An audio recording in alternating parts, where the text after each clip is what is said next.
നമ്മൾ ചെറിയൊരു മിക്സ്ഡ് തോരൻ റെഡിയാക്കാൻ പോവാണ്. അതിനുവേണ്ടി നമ്മൾ എടുത്തേക്കുന്നത് ബീൻസ് എടുത്തിട്ടുണ്ട്, പിന്നെ അമരപ്പയറുണ്ട്, പിന്നെ കോവയ്ക്കയുണ്ട്. ഇത് മൂന്നും കൂടെ ചേർത്തൊരു തോരനാണ്. ബീൻസാണ് കൂടുതൽ, പിന്നെ അമരപ്പയറും പിന്നെ അതുപോലെ കോവയ്ക്കയും കുറച്ചേ ഉള്ളൂ.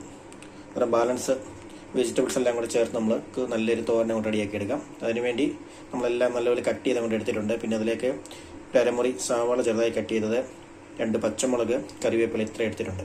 ഇനി നമുക്ക് ഇതിലേക്ക് തേങ്ങയും ബാക്കി ചേരുവകളൊക്കെ കൊണ്ട് ചേർത്ത് അടിപൊളിയായിട്ട് നമ്മുടെ ഈ മിക്സ്ഡ് തോരൻ കൊണ്ട് റെഡിയാക്കി എടുക്കാം.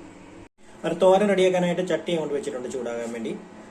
ചട്ടി ചൂടായി വരുമ്പോൾ അതിലേക്ക് ഒരു സ്പൂൺ വെളിച്ചെണ്ണയും കൊണ്ട് ഒഴിച്ച് അല്പം കടുകൊക്കെ കൊണ്ട് പൊട്ടിച്ചതിന് ശേഷം നമ്മൾ കട്ട് ചെയ്ത് വെച്ചേക്കുന്ന പച്ചക്കറിയും കൊണ്ട് ചേർത്ത് അതിലേക്ക് തേങ്ങയും ഉപ്പും മഞ്ഞപ്പൊടിയൊക്കെ കൊണ്ട് ചേർത്ത് നമുക്ക് സിമ്പിളായിട്ട് നമ്മുടെ തോരനെ കൊണ്ട് റെഡിയാക്കി എടുക്കാം. ഒരു ചട്ടി കൊണ്ട് വെച്ച് ചട്ടി ചൂടായി വന്നിട്ടുണ്ട്. അതിലേക്ക് നമുക്ക് ഒരു സ്പൂൺ വെളിച്ചെണ്ണ കൊണ്ട് ചേർത്ത് കൊടുക്കാം.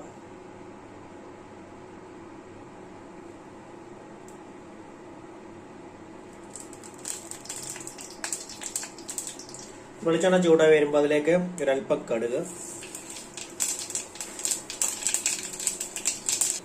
കടുകെല്ലാം പൊട്ടി വന്നിട്ടുണ്ടെങ്കിൽ നമുക്ക് നമ്മുടെ കട്ട് ചെയ്ത് വെച്ചേക്കുന്ന നമ്മുടെ മിക്സ്ഡ് പച്ചക്കറിയും കൊണ്ട് ചേർത്ത് കൊടുക്കാം. അതിലേക്ക് ഒരല്പം മഞ്ഞൾപ്പൊടി, ആവശ്യത്തിന് ഉപ്പ്, ആവശ്യത്തിന് തേങ്ങ,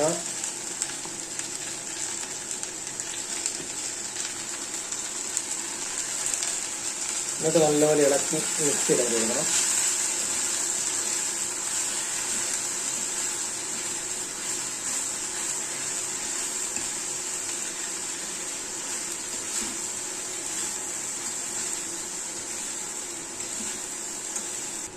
എന്നിട്ട് ഇതിലേക്ക് ഒരു അല്പം വെള്ളം, ആവി വരാൻ വേണ്ടി മാത്രമുള്ള വെള്ളം കൊണ്ട് ചേർത്ത് കൊടുക്കാം. എന്നിട്ട് തീയൊക്കെ നല്ലപോലെ കുറച്ച് വെച്ച് ഒരടച്ച് വെച്ച് ഒരു 5 മിനിറ്റ് കൊണ്ട് വേവിക്കാം. ഇടയ്ക്ക് നമ്മുടെ തോരനൊന്ന് തുറന്ന് ഇളക്കി ഒന്ന് കൊടുക്കാം. എല്ലാം നല്ലപോലെ ആവിയിലൊന്ന് വെന്ത് തുടങ്ങിയിട്ടുണ്ട്. ചട്ടിക്കകത്ത് വെക്കുമ്പോൾ നമ്മൾ തീ കുറച്ച് വെക്കുന്നതാണ് ഏറ്റവും നല്ലത്. അല്ലെങ്കിൽ പെട്ടെന്ന് അടുക്കി പിടിച്ചു. കാരണം ഇതിനൊന്നും അധികം വെള്ളം ഒഴിക്കുമല്ല. വെള്ളം ഒഴിച്ച് കഴിഞ്ഞാൽ കുഴഞ്ഞു പോവുകയും ചെയ്യും. അത് കാരണം അല്പം വെള്ളം ഒഴിച്ച് കഴിഞ്ഞാൽ ചട്ടിയുടെ ആ ചൂടത്തിരുന്ന് നല്ലപോലെ വെന്ത് വന്നു. തീ കുറച്ച് വെക്കണമെന്ന് മാത്രം. ഇനി നമുക്കെല്ലാം ഒന്ന് ഇളക്കി നിരത്തി ഒന്ന് കൊടുത്തിട്ട് വീണ്ടും അടച്ചൊന്ന് വെക്കാം. 2-3 മിനിറ്റ് ഇട്ടിരിക്കട്ടെ. എന്നാലും നമ്മുടെ തോരനൊക്കെ ഇവിടെ ഏകദേശം റെഡി ആയിട്ടുണ്ട്. ഒന്നുകൂടെ ഇളക്കി കൊണ്ട് കൊടുക്കാം. തോരനെല്ലാം നല്ലപോലെ വെന്ത് വന്നിട്ടുണ്ട്.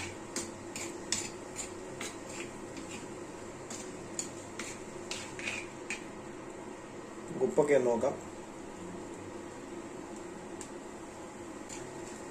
ഉപ്പൊക്കെ പാകത്തിന് തന്നെയുണ്ട്.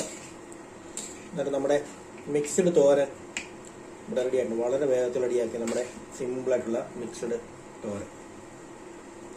കാരണം പച്ചക്കറിയൊക്കെ 1-2 ഐറ്റങ്ങളൊക്കെ ഇതുപോലെ കുറച്ച് ഉണ്ടെങ്കിൽ ഒന്നിച്ചൊരു തോരൻ വെച്ച് കഴിഞ്ഞാൽ നമുക്കൊരു കൂട്ടാനും ആവും. പച്ചക്കറി ഒന്നും വേസ്റ്റ് ആകത്തില്ല.